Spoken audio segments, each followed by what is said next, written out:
السلام علیکم ورحمۃ اللہ وبرکاتہ۔ الحمدللہ کفا وسلام علی عبادہ الذین اصطفیٰ، اما بعد۔ محترم ناظرین کرام، پروگرام ہندوستان کی آزادی میں مسلمانوں کی قربانیاں، اس میں آپ حضرات کا استقبال ہے۔ آج میں آپ کے سامنے کچھ اور مرد مجاہد کا تذکرہ کروں گا۔ مرد مجاہد اسیر کالا پانی، چھٹے وائسرائے لارڈ مایو کو مارنے والا شیر علی۔ شیر علی کے بارے میں ہم اور آپ بہت کم جانتے ہیں، شاید ہی لوگ جانتے ہوں، لیکن شیر علی کے نام کی تختی کالا پانی کے اندر موجود ہے۔ اور آپ جانتے ہیں شیر علی کون ہے؟ اگر واقعی آزادی کی جنگ میں ترتیب وار بات چلتی، بھارت دیش میں کس نے اپنے آپ کو قربانی کے لیے پیش کیا ہے، تو شہیدوں کے نام اس طریقے سے ہوتے: نمبر 1 شیر علی، نمبر 2 بھگت سنگھ، نمبر 3 راج گرو، نمبر 4 چندر شیخر وغیرہ۔ مگر یہ تو مسلمان مجاہد آزادی کے ساتھ کھلم کھلا ناانصافی ہے۔ اب آئیے ذرا شیر علی کے بارے میں کم سے کم آپ تو جان لیں۔ پوری حفاظت اور فوج سے گھرے ہوئے وائسرائے کو چاقو مار دینے والا نوجوان اپنے انجام کے بارے میں جانتا ہے۔ اس نوجوان کا نام ہے شیر علی۔ شیر علی کے دل میں کتنی محبت تھی اپنے وطن سے، اگر یہ محبت نہیں تو اور کیا ہے۔ آئیے ذرا کچھ تو جان لیں، یاد کر لیں۔ 1858 سے 1947 کے درمیان برٹش دور میں 24 وائسرائے ہوئے ہیں۔ صرف ایک وائسرائے ایسے ہیں جو اپنے عہدے پر رہتے ہوئے قتل کر دیے گئے۔ انگریزوں کے چھٹے viceroy Lord Mayo Richard Southwell کو 8 فروری 1872 کو ان کے سرکاری دورے کے درمیان انڈمان نکوبار کالا پانی کے جزیرے میں چاقو مار کر قتل کر دیا گیا۔ قاتل جگہ پر ہی گرفتار کر لیا گیا۔ گرفتار ہونے کے بعد اس نے اعلان کیا، ہاں یہ قتل میں نے ہی کیا ہے۔ آنن فانن برٹش حکومت نے اسے پھانسی پر لٹکا دیا۔ اس ویر بہادر کا نام ہے شیر علی خان۔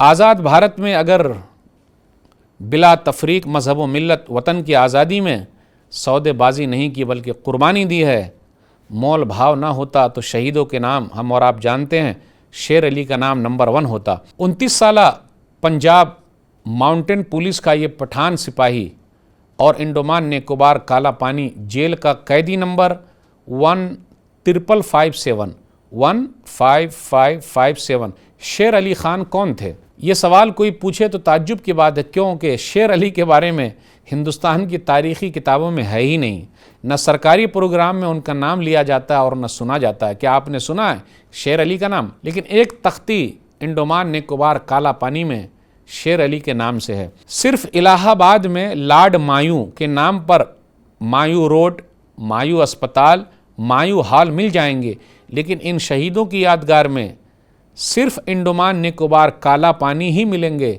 جہاں کھنڈر کے اندر وہ چیزیں موجود ہے۔ لیکن اور کہیں شیر علی کے نام سے نہ کوئی روڈ ہے نہ کوئی ہاسپٹل ہے، لیکن انگریز وائسرا کے نام سے ہے۔ لارڈ مایو جن کو ایک مسلمان شیر علی نے مارا تھا، تو لارڈ مایو کے نام سے ہاسپٹل ہے الہ آباد میں۔ افسوس کی بات ہے۔ لارڈ مایو 8 فروری کو گلاسگو اسٹیمر کے ذریعے انڈمان کالا پانی پہنچے۔ آج بھی جزیرہ انڈمان کے ایک جزیرہ ماؤنٹ ہیری پیٹ کے ہیپ ٹاؤن جیٹی میں ایک سرکاری بورڈ لگا ہوا ہے۔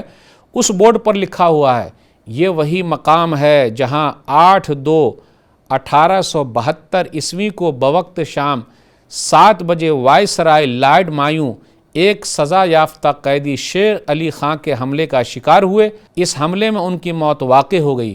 شیر علی خان کو 11/3/1872 کو یعنی 1 مہینے کے بعد وائر آئی لینڈ میں پھانسی دے دی گئی۔ کہانی اب شروع ہوتی ہے۔ اس شیر کی یاد کرو قربانی، خیبر درے کا چمکتی آنکھوں والا گوری چمڑی والا پٹھان شیر علی 3 سال تک جیل افسران کی نگاہ میں ایک خاموش طبیعت والا، اچھے اخلاق والا انسان تھا۔ خوش ہو کر جیل انتظامیہ نے حجام کا ان کو کام دے دیا کہ ٹھیک ہے آپ حجام ہیں، جس کی وجہ سے وہ کیا کرتا، جزیرے میں اس ٹاپو سے اس ٹاپو آرام سے چلا جاتا تھا۔ 8 فروری کو جب گلاسگو اسٹیمر ڈھاکہ بندرگاہ ہوتے ہوئے انڈمان نکوبار پہنچا، صبح پورٹ بلیئر بندرگاہ پہنچ گیا، توپوں کی سلامی دی گئی، لیکن جب یہ آواز اس پٹھان شیر علی خان تک پہنچتی ہے تو سبزی کاٹنے والے چاقو کو اٹھاتا ہے اور پورے دن اس کی دھار کو وہ تیز کرتا ہے۔ بے صبری میں وہ دونوں ٹاپوؤں کے 20 سمندر پار کرنے کی کوشش کرتا ہے، لیکن سمندری لہروں کے تھپیڑے اسے کنارے لوٹنے پر مجبور کر دیتے ہیں۔ مورخ FM داس نے 1937 میں چھپی ہوئی اپنی کتاب دا انڈمان آئی لینڈ میں اس واقعہ کا خاکہ اس طریقے سے کھینچا ہے۔ 11 بجے سے جب دورہ شروع ہوا تو ہتھیار بند پولیس دستے وائسرائے لارڈ مایو کے آگے پیچھے چل رہے تھے۔ قیدیوں کو کسی بھی قیمت پر ان کے نزدیک پھٹکنے کی آنے کی اجازت نہیں تھی۔ تقریباً شام 5 بجے تک وائسرائے لارڈ مایو جزیروں کا دورہ کرتے رہے۔ معائنہ ختم ہونے کے بعد لارڈ مایو نے ہوپ ٹاؤن میں واقع ہیریٹ پہاڑی پر چڑھ کر سورج کے ڈوبنے کا منظر دیکھنے کی خواہش ظاہر کی۔ 1 گھنٹہ باقی تھا، ماؤنٹ ہیری دیکھ لیا جائے، شاہی حکم اور موت کہاں ٹلتی ہے؟ جب بادشاہ کا حکم آ جائے اور موت آ جائے تو یہ چیز ٹلنے والی کہاں ہے؟ لارڈ مایو کے لیے ایک خچر لایا گیا، کبھی پیدل چلتے اور کبھی اس کے اوپر بیٹھ جاتے۔ کسی کے وہم و گمان میں بھی نہیں تھا کہ ایک پٹھان وائسرائے کے موقع کی تلاش میں سائے کی طرح پیچھا کر رہا ہے۔ ماؤنٹ ہیری کی چوٹی پر لارڈ مایو 15 منٹ رہے، بار بار ڈوبتے سورج کو دیکھتے اور کہتے کتنا حسین ہے۔ اس بیچارے لارڈ مایو کو کیا معلوم کہ سورج کے ڈوبنے کے ساتھ ساتھ ان کی زندگی کی سانس بھی ڈوبنے والی ہے۔ شام 7 بجے تک کافی اندھیرا ہو چکا تھا اور لارڈ مایو کا قافلہ ہوپ ٹاؤن جیٹی کی سیڑھی اتر کر سمندر میں کھڑی لانچ کی طرف بڑھ رہا تھا۔ جنرل اسٹوارٹ پیچھے چل رہے تھے کہ اچانک لوگوں نے دیکھا لارڈ مایو کی پیٹھ پر ایک آدمی جونک کی طرح چپکا ہوا ہے۔ اب روشنی کم تھی، لوگوں نے لارڈ مایو کو پانی میں گرتے ہوئے دیکھا۔ پھر لارڈ سنبھل کر اٹھے اور چیخ پڑے کہ ان لوگوں نے مجھ پر حملہ کر دیا ہے، لیکن ٹھیک ہے، زیادہ چوٹ نہیں آئی۔ حملہ آور نے بھاگنے کی کوشش نہیں کی اور حفاظتی دستے نے اسے پکڑ لیا۔ آگے لکھتے ہیں کہ جب افسران نے اس سے اخبار میں چھپنے کے بہانہ بنا کر فوٹو کھنچوانے کو کہا تو وہ خبیث پٹھان، ایسا لکھا ہوا اس میں خبیث پٹھان، خوشی سے جھوم اٹھا اور قتل کے جرم میں قید شیر علی بچوں کی طرح ضد کر رہا تھا۔ قتل کے جرم میں قید شیر علی بچوں کی طرح ضد کر رہا تھا کہ تاریخ اسے وائسرائے لارڈ مایو کے قاتل کے روپ میں یاد رکھے۔ وائر ٹاپو پر وہ عمارت، وہ بلڈنگ آج بھی موجود ہے جہاں شیر علی کو پھانسی دی گئی تھی۔ گوبر ہے، کیچڑ ہے اور جالوں سے پٹی پڑی ہے اسی تاریخی عمارت میں جہاں تاریخ کا ایک ہیرو سویا ہوا ہے۔ آج وہ بلڈنگ ایسی ہو گئی ہے کہ اندر تک پہنچنا بھی بہت مشکل ہے۔ تاریخ یاد نہیں رکھتی، آپ بھی یاد رکھیے، نیٹ پر دیکھیے، سرچ کیجئے ہمارے باپ دادا نے کتنی قربانی دی ہے۔ تو اگر تاریخ لکھی جاتی بھارت کی تو لارڈ مایو چھٹے وائسرائے کو مارنے والا شیر علی نمبر 1 مجاہد آزادی ہوتا، لیکن بیچارے کا نام بھی کہیں نہیں آتا ہے۔ اب آئیے ایک اور مجاہد آزادی کا تذکرہ کر لیں۔ شیخ الکل فی الکل، شیخ العرب والعجم، شمس العلماء میاں نذیر حسین محدث دہلوی رحمۃ اللہ علیہ 1805 عیسوی میں سورج گڑھ منگیر بہار میں پیدا ہوئے۔ 1902 میں دہلی میں وفات پا گئے۔ میاں صاحب اپنے دور کے شیخ العرب والعجم تھے، شیخ الکل فی الکل تھے، شمس العلماء تھے۔ پٹنہ بہار کی راجدھانی میں میاں صاحب کو شاہ اسماعیل شہید رحمہ اللہ کا ساتھ ملا۔ واز سننے کے لیے گئے تھے۔ میاں صاحب خود کہتے ہیں کہ ہم اس میں شریک تھے، سارا لین کا میدان بھرا ہوا تھا۔ پہلی ملاقات سید صاحب اور مولانا شہید سے یہیں پٹنہ میں ہوئی تھی۔ الحیات بعد الممات صفحہ نمبر 26 پر ہے یہ واقعہ۔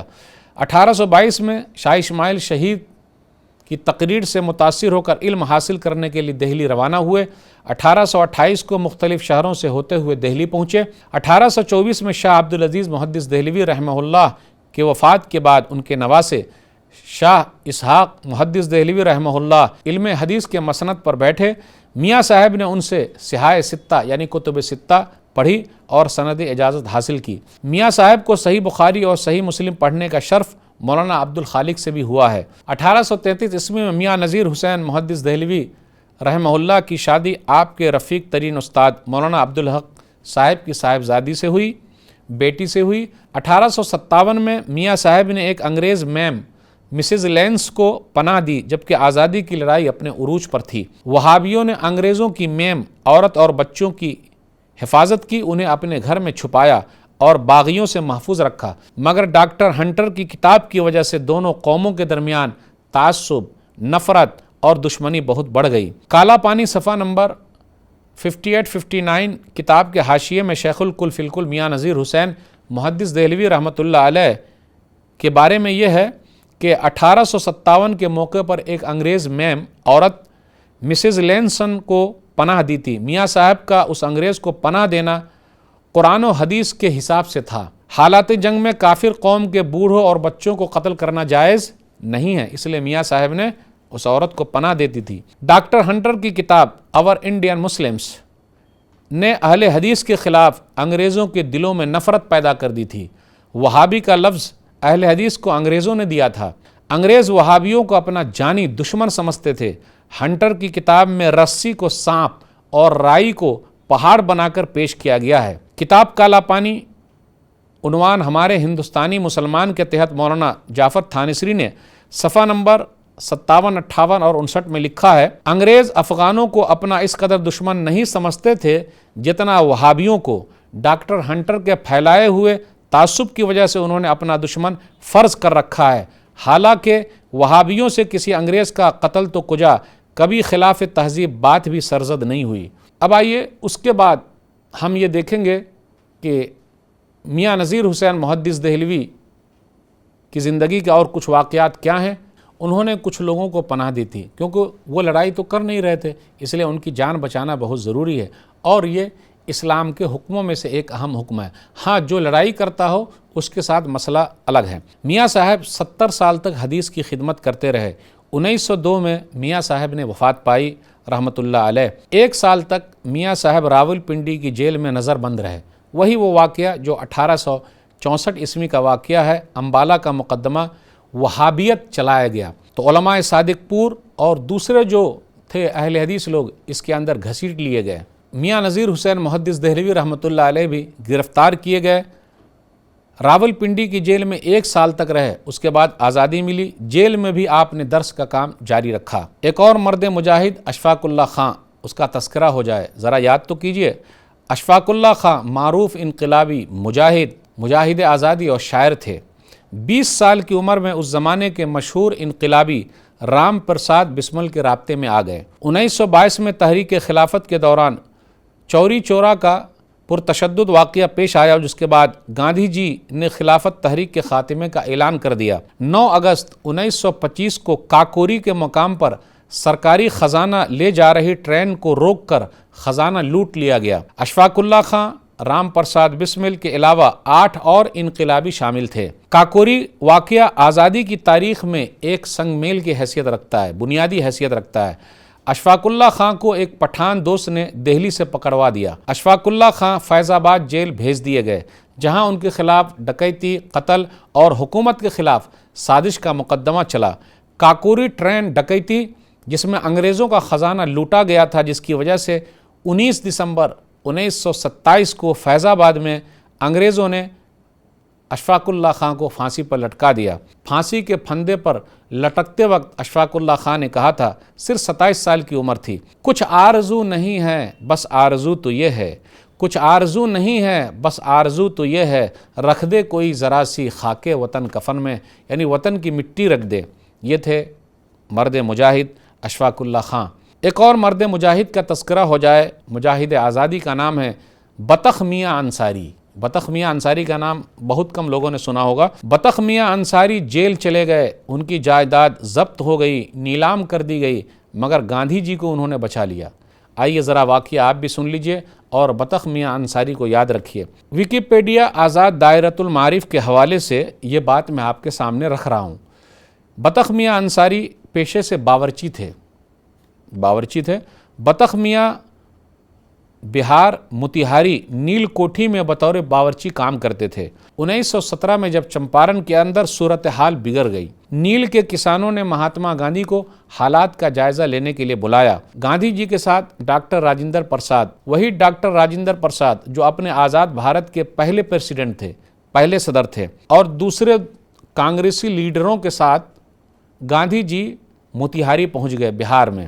نیل کی کھیتی کا مسئلہ تھا۔ انگریز مینیجر ارون کے مذاکرے کے ساتھ بات چیت شروع ہوئی اور اس کے بعد انگریز نے ان کو دعوت دی۔ انگریز کے یہاں بطخ میاں انصاری باورچی کے طور پر کام کرتے تھے۔